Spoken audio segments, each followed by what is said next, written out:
आगे बढ़ेंगे। आज की एक और बड़ी खबर। अब बात संविधान के नाम पर संसद में हुए हंगामे की। संविधान को लेकर डर या ड्रामा? बचाओ बचाओ संविधान बचाओ। कल 25 जून को भारत के लोकतंत्र में जो काला धब्बा लगा था, उसके 50 वर्ष हो रहे हैं। बचाओ बचाओ संविधान। जो आक्रमण प्रधानमंत्री जी अमित शाह जी कॉन्स्टिट्यूशन पर, संविधान पे कर रहे हैं, वो हमारे लिए एक्सेप्टेबल नहीं है। भारत में फिर कभी कोई ऐसी हिम्मत नहीं करेगा जो 50 साल पहले की गई थी। Without declaring emergency, you are doing it. ने एक बार ये झूठ बोल के फैला के चुनाव जीत गए, अगली बार ये अब झूठ नहीं चलेगा। इमरजेंसी के बारे में खुद राहुल जी ने माफी मांगी, गलती हुई। नरेंद्र मोदी जी बोले ना कि मैं 10 साल में मैं देश के लिए बहुत बड़ा गलत कर रहा हूं, तो उसकी माफी मांगे। संविधान खतरे में नहीं है, संविधान सुरक्षित है।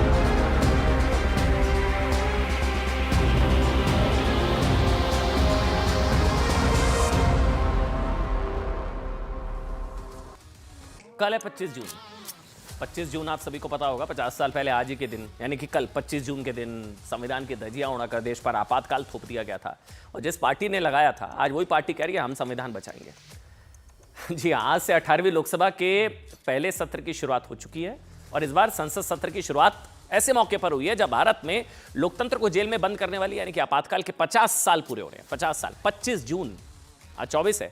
25 जून 1975 ही लोकतंत्र के लिए वो मनहूस और काली तारीख थी जब इंदिरा गांधी की अगुवाई वाली कांग्रेस सरकार ने संविधान पर हमला करके संविधान की धज्जियां उड़ा के लोकतंत्र को काल कोठरी में बंद कर दिया था। कोई कहने में कोई हिचकिचाहट नहीं है साहब, संविधान की धज्जियां उड़ाई गई थी। वो मनहूस दिन कांग्रेस पार्टी ने, इंदिरा गांधी जी ने क्या किया था आप सभी जानते हैं।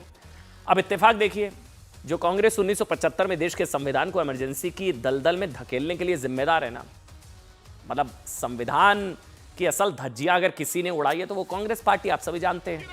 अब वो कल का दिन वही कांग्रेस और उसकी सहयोगी पार्टियां संविधान की मिनी कॉपी लेकर संसद भवन में प्रदर्शन कर रहे हैं कि हम बचाएंगे संविधान को। सुनिए सुनिए क्या करें, सुनिए। तानाशाही नहीं चलेगी,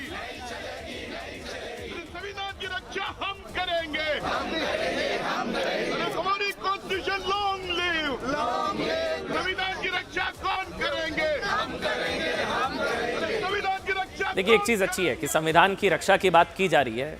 हाँ, और संविधान की रक्षा की जरूरत है, लेकिन सवाल है किससे? क्योंकि कल 25 जून है और 25 जून से पहले अगर 24 जून को संविधान की रक्षा की बात की जा रही है तो संभवतः शायद कांग्रेस की सहयोगी पार्टियां भी कांग्रेस को मैसेज देने की कोशिश कर रही हैं कि बीजेपी से ज्यादा तो कांग्रेस पार्टी से संविधान को बचाने की जरूरत है। याद है ना, आपातकाल लगाकर संविधान की आत्मा की हत्या करने वाले संविधान की हत्या का डर दिखाकर उसकी रक्षा की कस्में खा रहे हैं। कांग्रेस और इंडी गठबंधन के सांसद देश को यह डर दिखा रहे थे कि देश का संविधान खतरे में है और वो संविधान के लिए जान की बाजी लगा देंगे। कांग्रेस के इस प्रदर्शन को आप संसद के फर्स्ट डे का फर्स्ट शो भी कह सकते हैं। संविधान की रक्षा हम करेंगे, हम, हाँ रक्षा करनी पड़ेगी, लेकिन किससे? ये सवाल है। संविधान को खतरा है तो है किससे? अच्छा, कांग्रेस के सहयोगी दल भी जानते हैं क्योंकि उन्हीं को जेल में ठूस दिया था उस वक्त। आज मोदी सरकार के खिलाफ इस राजनीतिक शो में खुद सोनिया गांधी प्रदर्शन के लिए संसद में आई। उनके साथ मल्लिकार्जुन खड़गे समेत कई नेताओं ने प्रदर्शन किया। इसके बाद संसद के अंदर जब प्रधानमंत्री नरेंद्र मोदी शपथ ले रहे थे ना, उस वक्त भी राहुल गांधी और इंडी गठबंधन के दूसरे सांसद संविधान की ये जो मिनी कॉपी है रेड लाल कलर वाली, उसको लहरा रहे थे और ये मैसेज देने की कोशिश कर रहे थे कि कांग्रेस इस संविधान की सबसे बड़ी रक्षक है। संविधान की मिनी कॉपी के साथ कांग्रेस और विपक्ष के इसी प्रदर्शन को लेकर बीजेपी ने कहा कि संविधान को लेकर विपक्ष का यह डर नहीं बल्कि ड्रामा है। और ये वो तस्वीरें हैं जिसका बार बार जिक्र किया जा रहा है कि जब प्रधानमंत्री वहां पर, अच्छा दिखाई इसको एम्बियंस सब करिए।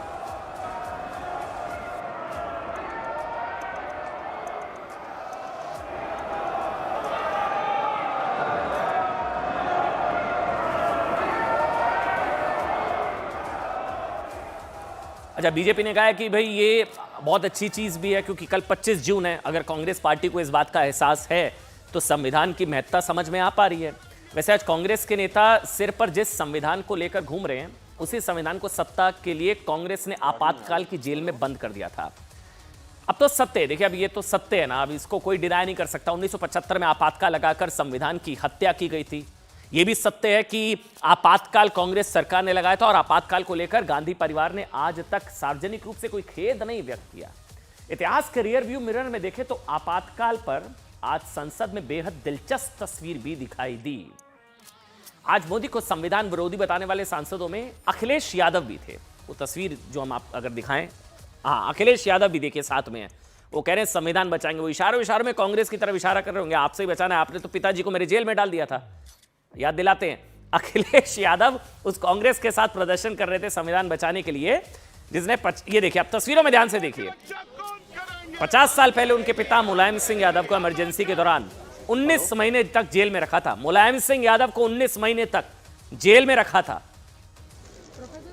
कांग्रेस के लगाए इसी आपातकाल को याद करके तस्वीरों में देखिए, मुलायम सिंह यादव जी ने कहा था कि इमरजेंसी की याद से शरीर में सिरहन पैदा होती है। 19 महीने जेल में रहे थे मुलायम सिंह यादव, और आज देखिए साथ में अखिलेश यादव और संविधान की कॉपी हाथ में, हम बचाएंगे संविधान। तब संविधान की धज्जियां उड़ाते हुए आपके पिताजी को 19 महीने जेल में इसी कांग्रेस पार्टी ने डाला था। इसी तरह आज आरजेडी भी मोदी को संविधान विरोधी बताने में कांग्रेस के साथ है, जबकि आरजेडी के मुखिया लालू प्रसाद यादव भी 1975 की इमरजेंसी के दौरान गिरफ्तार किए गए थे। लालू ने, याद करिए, अपनी बेटी का नाम मीसा भी MISA इसीलिए रखा क्योंकि इमरजेंसी के दौरान उन्हें मीसा कानून के तहत जेल में रखा गया था। MISA, मीसा, तो वो जेल में थे, बेटी का जन्म हुआ तो उनका नाम मीसा रख दिया लालू प्रसाद यादव जी ने। और आज वही लालू के सुपुत्र तेजस्वी जी कांग्रेस पार्टी के साथ है। संविधान को खतरा है, वो किससे है, ये सवाल है। और रक्षा अगर करने की जरूरत हो तो किससे रक्षा करने की जरूरत है। आज संसद सत्र की शुरुआत से पहले प्रधानमंत्री नरेंद्र मोदी ने भी देश को आपातकाल की याद दिलाई। मोदी ने कहा कि 50 साल पहले 25 जून को इमरजेंसी के नाम पर लोकतंत्र पर काला धब्बा लगाया गया। वो मनहूस दिन था। वो इस बयान से चिड़ी कांग्रेस ने मोदी के 10 साल के शासन को आपातकाल बता दिया। सुनिए। कल 25 जून को भारत के लोकतंत्र में जो काला धब्बा लगा था, उसके 50 वर्ष हो रहे हैं। भारत की नई पीढ़ी इस बात को कभी नहीं भूलेगी कि भारत के संविधान को पूरी तरह नकार दिया गया था। संविधान के लीरे लीरा उड़ा दिए गए थे। देश को जेल खाना बना दिया गया था। लोकतंत्र को पूरी तरह दबोच दिया गया था। इमरजेंसी के ये 50 साल इस संकल्प के हैं कि हम गौरव के साथ हमारे संविधान की रक्षा करते हुए भारत के लोकतांत्रिक परंपराओं की रक्षा करते हुए देशवासी संकल्प लेंगे कि भारत में फिर कभी कोई ऐसी हिम्मत नहीं करेगा जो 50 साल पहले की गई थी। और यही बात बोलेंगे। और इमरजेंसी के 50 साल हो रहे बोले तो तुम इमरजेंसी से without declaring emergency you are doing it. इसीलिए हर बार वही बात बोल के आप कितने दिन ऐसा ही अपनी हुकूमत करना चाहते हैं। अब याद करिए 4 जून को नतीजे आए थे ना, तब लगा था कि विपक्ष के लिए लोकतंत्र संविधान खतरे से बाहर आ गया, संविधान मजबूत हो गया था। अब लगा कि संविधान खतरे से बाहर आ गया है, इससे संविधान की जीत बताया गया था। हालांकि 20 दिन में ही कांग्रेस पार्टी वापस संविधान खतरे में वाले मोड में चली गई है। इसके अलावा इमरजेंसी की वो काली कहानी क्या है जिसके दाग कांग्रेस आज तक नहीं छुड़ा पाई है, ये बताने से पहले आपको बताते हैं कि आज संसद में कांग्रेस ने कहते मोदी के खिलाफ संविधान विरोधी नैरेटिव तैयार करने की नाकाम कोशिश की। आज संसद में प्रदर्शन कर रही कांग्रेस और इंडी गठबंधन का कहना था कि भाई प्रधानमंत्री संसद और संविधान पर हमले कर रहे हैं, संविधान खतरे में है। मोदी के रहते संविधान खतरे में। एक वजह बताई गई। विपक्ष ने आरोप लगाया कि प्रोटेम स्पीकर की नियुक्ति की वजह से यह आरोप लगाया। प्रोटेम स्पीकर, कहानी सुनिएगा, मैं सुनाऊंगा आपको। कांग्रेस और इंडी गठबंधन क्या चाहता है? कांग्रेस और इंडी गठबंधन चाहता है कि प्रोटेम स्पीकर 8 बार के कांग्रेस के सांसद के सुरेश को बनाया जाए, जबकि राष्ट्रपति ने 7 बार के सांसद भर्तृहरि महताब को लोकसभा जो ये पद जो है प्रोटेम स्पीकर बनाया अस्थायी।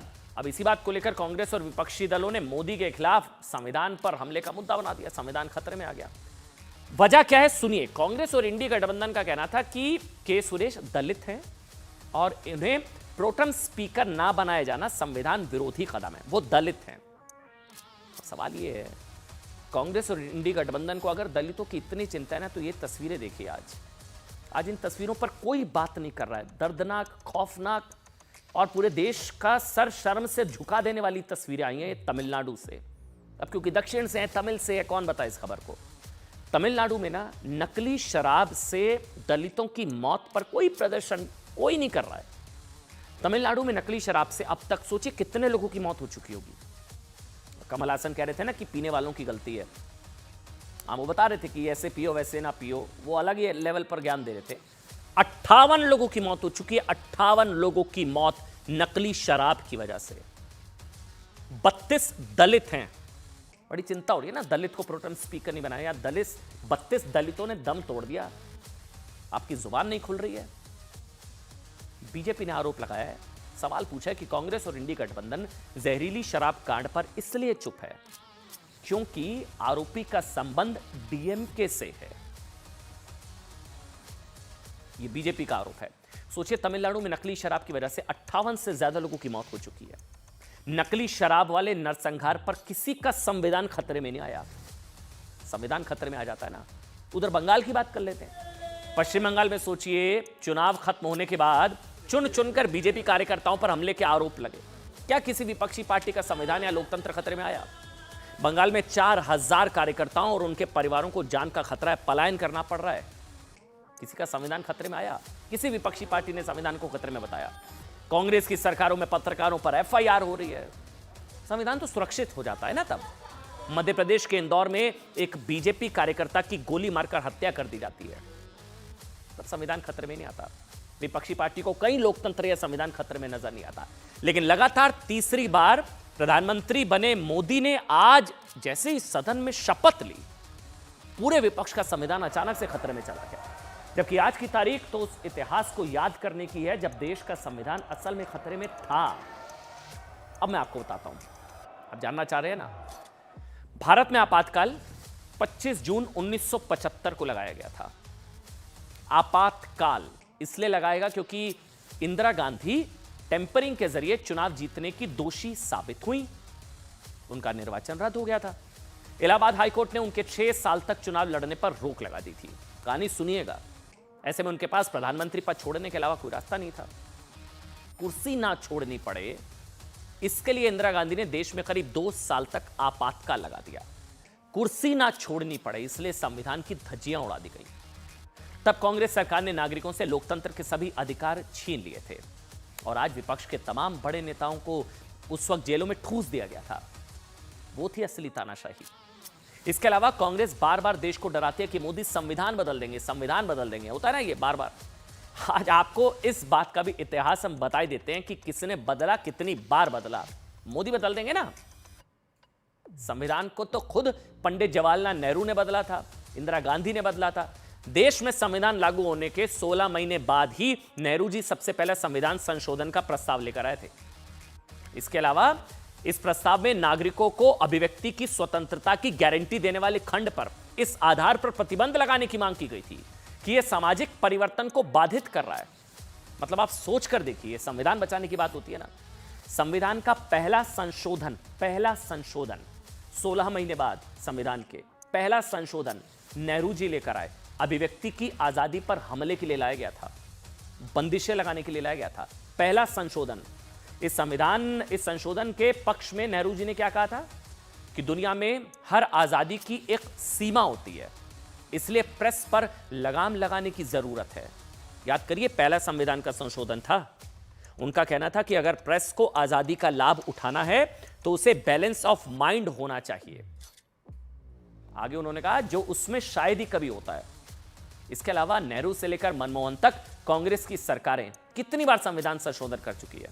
मोदी से खतरा है ना संविधान को। 77 बार संविधान संशोधन कर चुकी है। 77। संविधान बदलने का सबसे बड़ा उदाहरण तो आपातकाल है। जब आपातकाल के वक्त संविधान संशोधन हुआ और संविधान की प्रस्तावना में सेकुलर शब्द डाला गया, उस वक्त आपातकाल लागू था, विपक्ष के नेता जेल में थे, सदन नहीं चल रहा था, बिना बहस के प्रस्ताव पारित हो गया था। दिलचस्प बात यह है कि आज जब राहुल गांधी से आपातकाल को लेकर सवाल पूछा गया ना, तो उन्होंने संविधान की कॉपी दिखा दी। दिखाइए वो। हमारा संदेश जा रहा है, हिंदुस्तान के कॉन्स्टिट्यूशन को कोई शक्ति नहीं छू सकती है। धन्यवाद। कल काला दिवस है, कल इमरजेंसी की बात की कर रहे हैं। ये देखिए, बार बार कह रहे हैं मौका